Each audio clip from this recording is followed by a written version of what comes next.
এই ভিডিওটা আমি একটা প্রশ্ন করে শুরু করতে চাই তোমাদের কাছে, স্পেশালি যারা শুভশ্রীদির শুভাকাঙ্ক্ষী বা শুভশ্রীদির ফ্যানেরা আছো। বাই দ্য ওয়ে, শুভশ্রীদি বলবার আগে ডেফিনেটলি লেডি সুপারস্টারটা বলতেই হবে, কারণ এই মানুষটা যেভাবে নিজেকে ভাঙছে, অভিমানের মতন একটা ছবিতে আমরা শুভশ্রীদির পারফরমেন্স, একটা অনবদ্য পারফরমেন্স দেখবো, এটা আমার বিশ্বাস। আর এদিকে দেশু সেভেনে মাতিয়ে দিয়েছে শুভশ্রী গাঙ্গুলি। তো যে প্রশ্নটা তোমাদেরকে করব সেটা হচ্ছে, বলো তো, রিসেন্টলি একটি বাংলা ওয়েব সিরিজে শুভশ্রীদিকে অ্যাকশন করতে দেখা গিয়েছিল। কোন সিরিজ সেটা?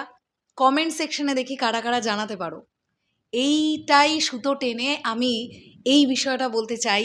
তাহলে কি দেশু সেভেনে শুভশ্রীদিকে অ্যাকশন করতে দেখতে পাওয়া যেতে পারে?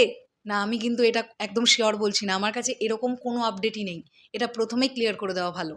কিন্তু আলিপুর জেলে যখন শ্যুট হচ্ছে দেশু সেভেন, এবং শুভশ্রীদি যখন নিজের স্টোরিতে লেখেন দেশু সেভেন ডে 1, এবং সেখানে দেখতে পাওয়া যায় মেকআপ রুমে শুভশ্রীদি বসে আছেন তার টিম সমেত, মানে মেকআপ নেবেন, এইরকম একটা সিচুয়েশনে একটা ছবি তুলে যখন শুভশ্রীদি স্টোরিতে দেন, এবং শ্যুট যখন হচ্ছে আলিপুর জেলে, তাহলে কি কোথাও গিয়ে ব্যাটে বলে মিলিয়ে দিয়ে আমরা এরকমটা ধরলেও ধরতে পারি যে শুভশ্রীদির অ্যাকশন থাকলেও থাকতে পারে এই সিনেমায়? আমি জানি না, কিন্তু ভাই হতেই পারে অ্যাকশন নেই, কোনো টকি পোর্শন আছে, বা প্রচণ্ড ইম্পর্ট্যান্ট কোনো দৃশ্য আছে যেটা আলিপুর জেলে শ্যুট হচ্ছে, বাট আলিপুর জেলে তো গতকাল শ্যুট হয়েছে দেশু সেভেনের। এই বিষয়টা তো আমাদের সামনে এসেছে, এবং শুধুমাত্র গতকাল নয়, অ্যাকশন সিকোয়েন্স চলছিল প্রথম দিন থেকেই। সেটা বিভিন্ন লোকেশনে হতে পারে, তার মধ্যে একটা লোকেশন হয়তো আলিপুর জেল। প্রথমেই এই সিনেমাটা শ্যুট শুরুই হয়েছে অ্যাকশন দিয়ে। তার মানে দেবদা প্রথমবার পরিচালকের আসনে বসেই কতটা গুছিয়ে প্রথম থেকে কাজটা শুরু করছেন ভাবো।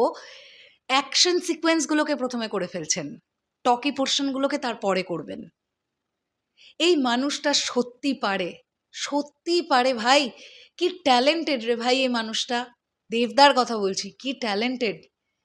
একদিকে দিনের পর দিন নিজেকে অভিনয় সত্তা আরও আরও আরও প্রোগ্রেস করে মানুষের সামনে আনছেন, অন্যদিকে একজন সিনেমা নিবেদিত প্রাণ বলতে যা যা বোঝায়, দেবদা হচ্ছে এখনকার একজন জ্বলন্ত উদাহরণ।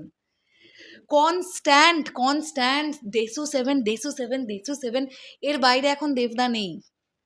আমার তো যথেষ্ট সন্দেহ আছে, ঘুমোলেও মনে হয় দেশু সেভেন নিয়েই স্বপ্ন দেখছে, কোন শটটা নেব, কালকে কিভাবে নেব, কীরকম অভিনয় করব, বা কীরকম অভিনয় হবে পুরো ব্যাপারটা।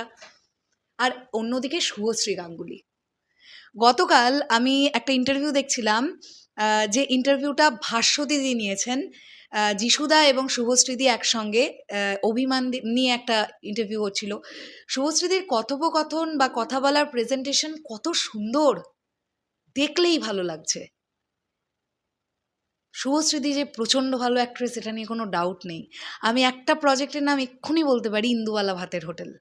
আমি আবার সিরিজটা রিপিট করতে পারি, আমার এত ভালো লেগেছে শুভশ্রীদির পারফরমেন্স। এছাড়াও আরও অনেক অনেক অনেক প্রজেক্ট আছে। সো অবশ্যই শুভকামনা রইল দেশু সেভেনের জন্য, তো অবশ্যই। আর অভিমানে আমাদের সবার প্রিয় বুম্বাদা আছেন, যিশুদা এবং সৌরভদার প্রডিউস, ডেফিনেটলি ভালো হবে, এটাই আশা রাখছি।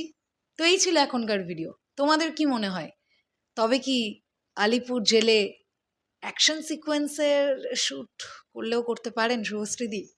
আমি কিন্তু জানি না, তোমাদের কি মনে হচ্ছে কমেন্ট সেকশনে জানাও। টাটা।